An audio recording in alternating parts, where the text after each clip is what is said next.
Okey, Assalamualaikum warahmatullahi wabarakatuh dan selamat malam kepada semua. Kembali lagi dalam Upsi Urban Legend yang kedua, okey? Dan kali ni aku akan kongsikan dekat korang kisah yang lebih banyak dan insyaAllah seram dan aku harap cerita-cerita ni dapat kongsikan korang, okey? So, aku tak nak buang masa sebab aku dah excited nak share, okey? So, sebelum mula, kepada yang baru jumpa channel ni, jangan segan-segan nak subscribe, okey? Dan tanpa buang masa macam biasa, let's roll it.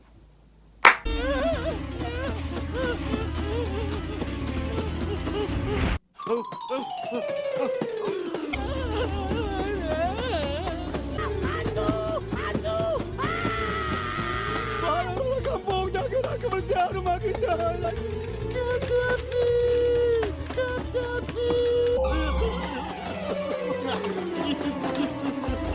Okey semua, anda bersama saya lagi, Alif Kushairi.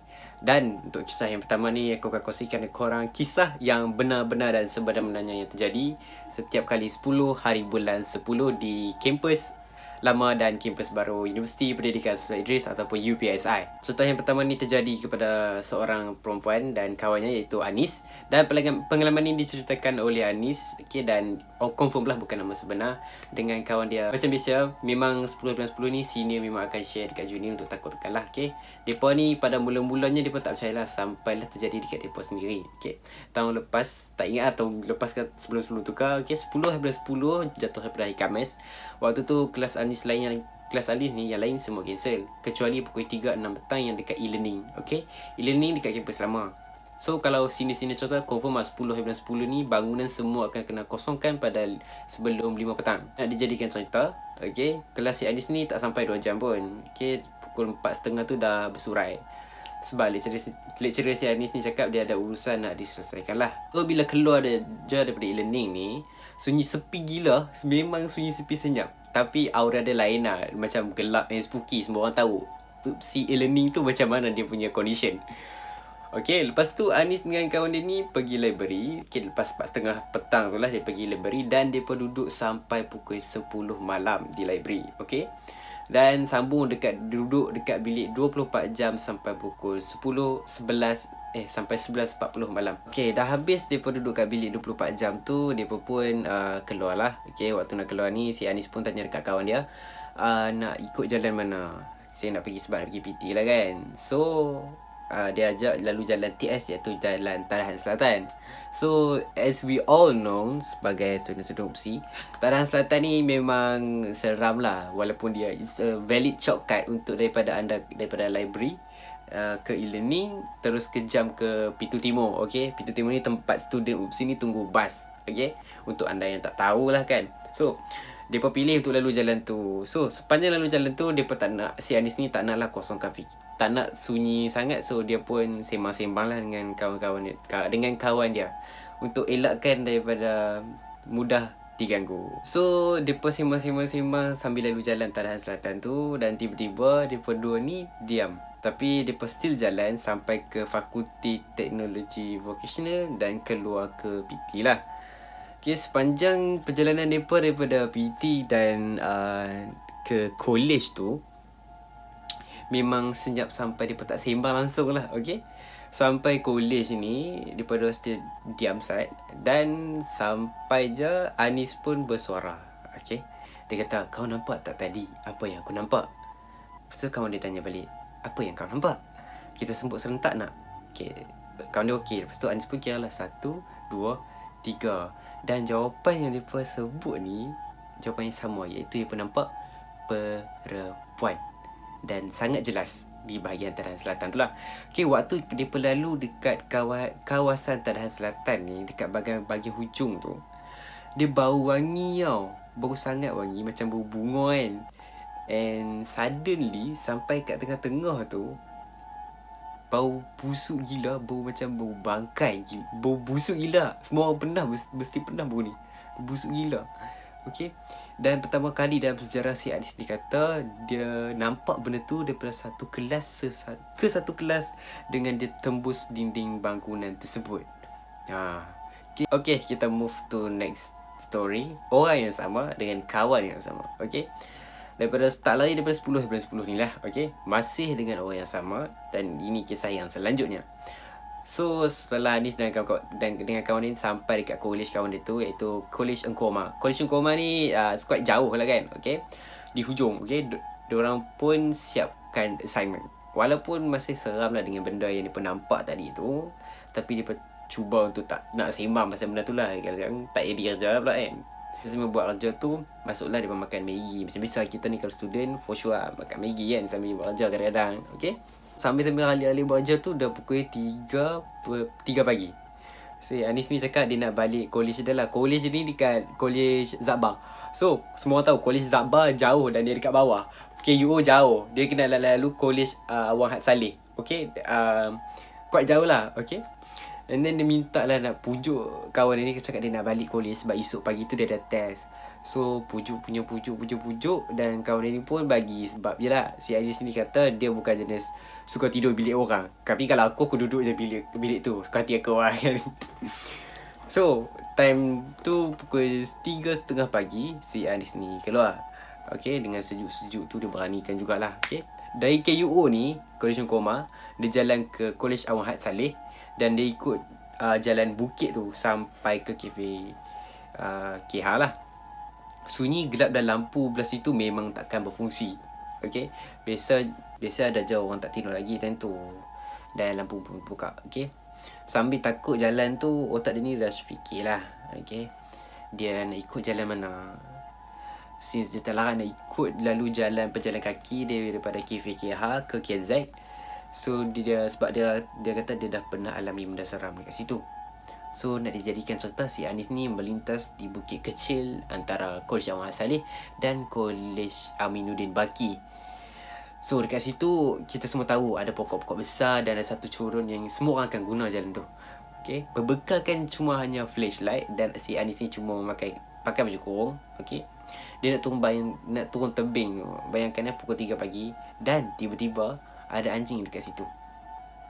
Dan anjing tu pula menyalak-nyalak dekat Anis waktu Anis nak turun tebing tu. Di situ tak fikir banyak lah. Dah anjing tu menyalak. Semua orang tahu kalau bila ada anjing tu menyalak, suddenly menyalak, mesti ada something yang dekat pokok tu ke ataupun anything. Okay, si Anis ni dia tak fikir banyak, dia doa je. And then dia turun cepat-cepat daripada tebing bukit tu. Semua orang tahu tebing bukit tu dia macam ada tangga-tangga sikit yang semua orang ada sudut bijak kan. So dia jadi tangga. Turun rush. Dia turun laju dan dia pun turun dia terus berlari pergi ke pintu utama College Zabar. Oh, pada pukul 3 pagi tu juga si Anis ni pun 3 pagi ke 3:30 pagi. Sampai je dekat KZ tu, College Zabar ni dia dah rasa lega sikit lah. Sebab kat dekat court ada orang duk lepak dan rumah dia pun belah situ, dan bilik dia ataupun rumah dia dekat tingkat 5 dan tingkat atas lah.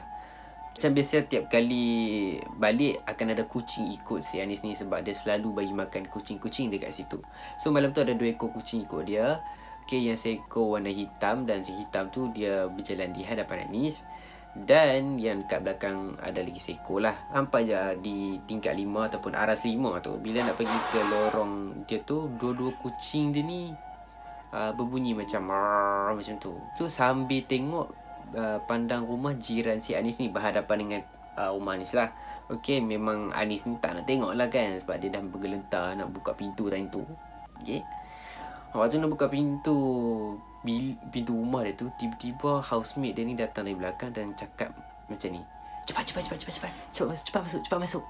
Dia ni dia buka pintu cepat terus masuk tu. Dia cok kan, sebab dia tak pernah nampak roommate dia ni ataupun housemate dia ni muka pucat macam tu. Macam dia nampak benda yang tak sepatutnya dia nampak lah kan. Lepas tu si Anis ni tanyalah si housemate dia, kau pergi mana?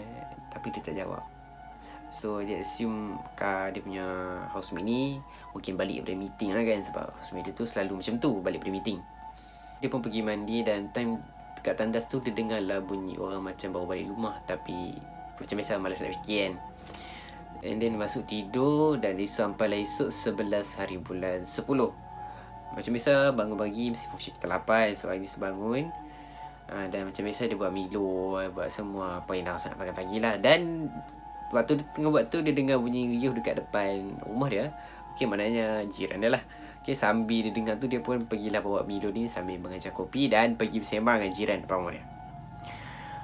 So walaupun dia tak rapat dengan mereka ni kan, dia pun beranilah pergi depan mereka dan dia pun tanya dengan mereka, "Weh, kau okey tak semalam? Kau dengar tak bunyi semalam tu?" Lepas tu si Anis dengan muka blur. Dia jawablah, "Hah? Kenapa?" Lepas tu jiran depan rumah Anis ni kata, "Kau sumpah dah tak dengar apa? Memang tak dengar?" Si Anis cakap, "Tak, memang aku tak dengar." Lepas tu dia cakap, "Tahu tak kita orang duduk dalam rumah sampai 3-4 pagi buka lampu," dia kata. "Sebab atap diorang mereka dengar bunyi benda cakap." So si Anis pun pelik. Lepas tu dia tanyalah dekat diorang, "Weh, korang pasang lampu ke semalam pukul 3-4 pagi? Sebab aku balik semalam, aku tengok lampu rumah korang gelap, tak nyala apa pun." Lepas tu syuk macam tu. Lepas tu semua orang diam. Lepas tu si housemate yang ajak dia semalam ni pun dia tanya kat Anis, "Weh, semalam kau masuk rumah tu dengan siapa?" Sudah. Lepas tu Anis ni petak lah. Dia cakap lah, "Weh, gila, engkau kan yang suruh aku masuk cepat-cepat semalam. Kau jangan buat hal." Lepas tu jiran rumah Anis ni pun mencelah, "Tak weh, semalam kami buat kerja dekat rumah aku. Dia balik pukul 4:30 semalam." Habis tu, siapa yang suruh dia masuk rumah cepat-cepat? Siapa yang suruh Anis masuk rumah cepat-cepat? Sebab kawan dia duduk kat rumah jiran dia buat assignment. Sebab mereka semua kat situ, floor tu mostly kos yang sama. So pelik lah kan. Dia pelik dan suddenly semua senyap. Dan benda tu sampai sekarang jadi tanya-tanya.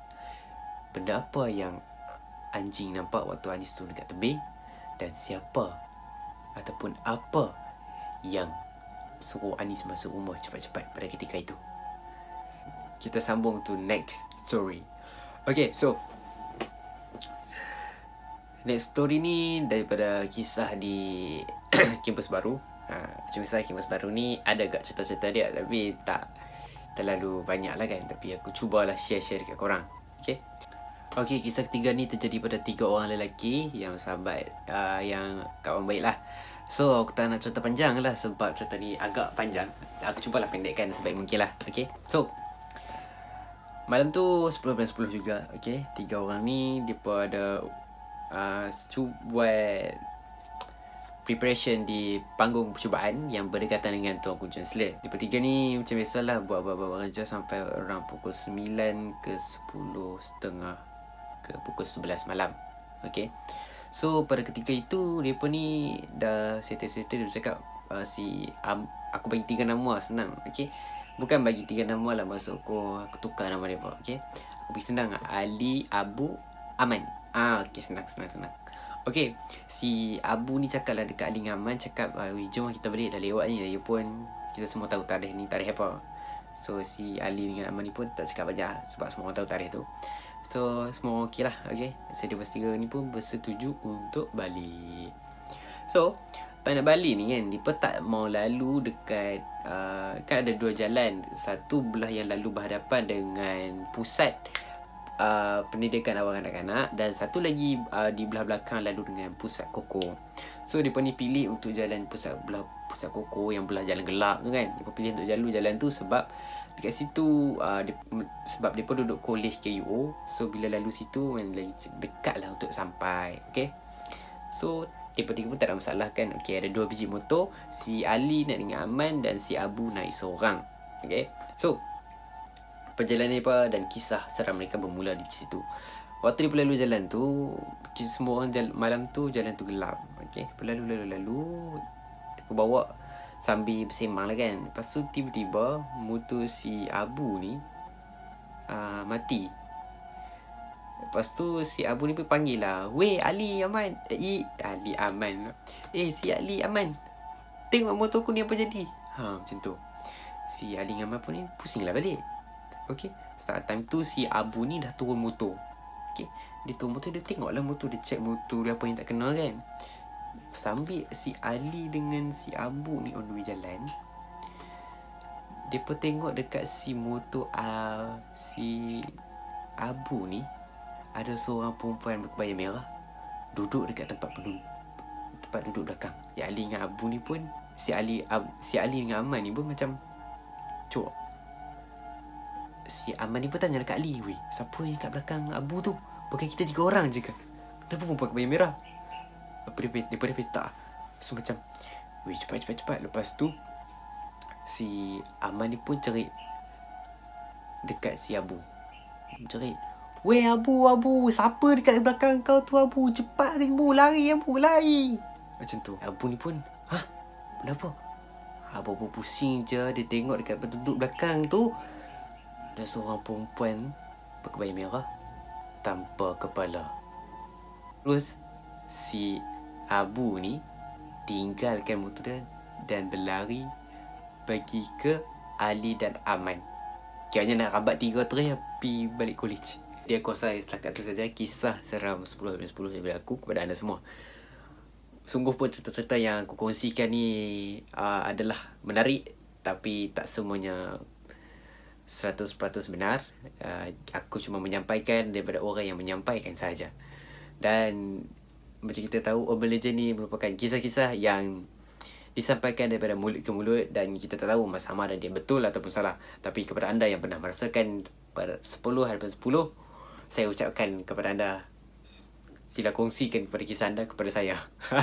Anda boleh kongsikan di ruangan komen, dan anda boleh hantar email kepada saya, since I'm now inactive for my social media for now. So kita berjumpa lagi di next video, dan insyaAllah aku akan kongsikan lebih banyak lagi kisah-kisah seram Upsi, since aku anak kandung Suluh Budiman, dan aku akan masuk pada 11/10, iaitu lusa lah. Esok lah. Okay, dan kita jumpa lagi di next video. Assalamualaikum warahmatullahi wabarakatuh, dan selamat malam. Ciao.